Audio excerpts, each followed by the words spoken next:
Rob Manzanares plays with his 14-month-old daughter at his new home in New Mexico, where he moved from Colorado a few years ago.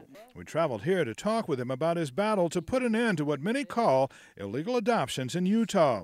Rob says his daughter was illegally adopted there. It all started in Colorado back in 2007, when the woman he was dating became pregnant. About 3 months into the pregnancy, she determined that she needed to end her relationship with me.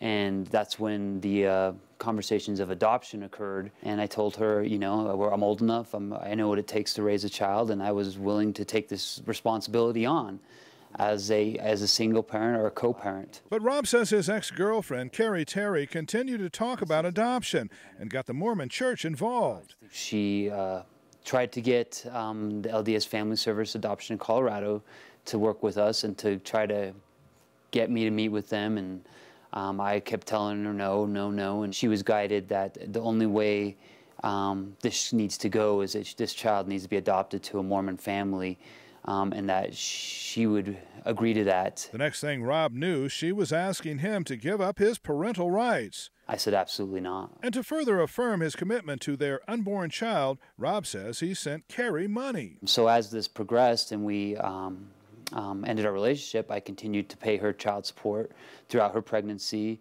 and continued to help as much as I could, requested to be present at doctor appointments. Obviously, she cut me off. And when 7 months into the pregnancy, Carrie told him she was planning to travel to Utah to visit her sick father, Robert hired a lawyer and went to court. I filed for paternity in Colorado. I filed a paternity action in Colorado along with an injunction to adoption because I had this fear that she was going to adopt this child either way in the state of Colorado. Carrie filed a response with the court requesting a hearing to terminate Rob's parental rights so she could move forward with an adoption in Colorado.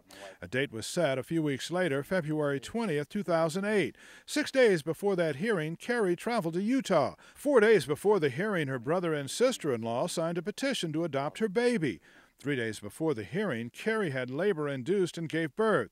The day of the hearing, Carrie called the Colorado court to say she wouldn't be there because she was still in Utah visiting a sick relative, and then walked into a Utah courtroom to finalize the adoption. She had relinquished her or given her consent to the adoption the same day of the Colorado hearing. Actually, it was parallel hearings, happened within minutes of each other. She stated that there is no father. She didn't know the father. This would allow mother to still have a relationship with our daughter and exclude me from any relationship with our daughter. When Rob learned what had happened, his legal team got to work both in Colorado and Utah.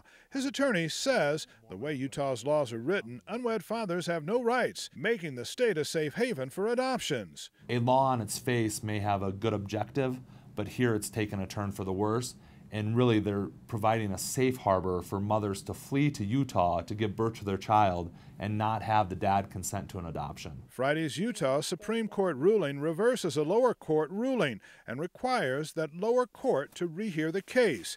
His lawyers are hopeful that the Utah courts will eventually send the case back to Colorado. In Rob's case, I think eventually Utah Supreme Court will rule that Colorado has jurisdiction and Colorado should decide what's best for the child. Both men are hopeful the Colorado courts would award custody to Rob, reuniting him with his daughter, who he has seen only once, in December of 2008, when her adoptive parents were ordered to bring her to court. She is now just a couple of weeks away from her 4th birthday. It's devastating. I mean, there's a lot of sleepless nights, a lot of prayer, a lot of hope, wondering what I can do, if she's okay, and what's going to come of this. Well, the fight has already cost Rob about $170,000, and he fears the next part of this court battle will take even longer. Carrie Terry, her brother and sister-in-law, refused our request for interviews about this story. In the newsroom, John Bowman, Fox 31 Denver.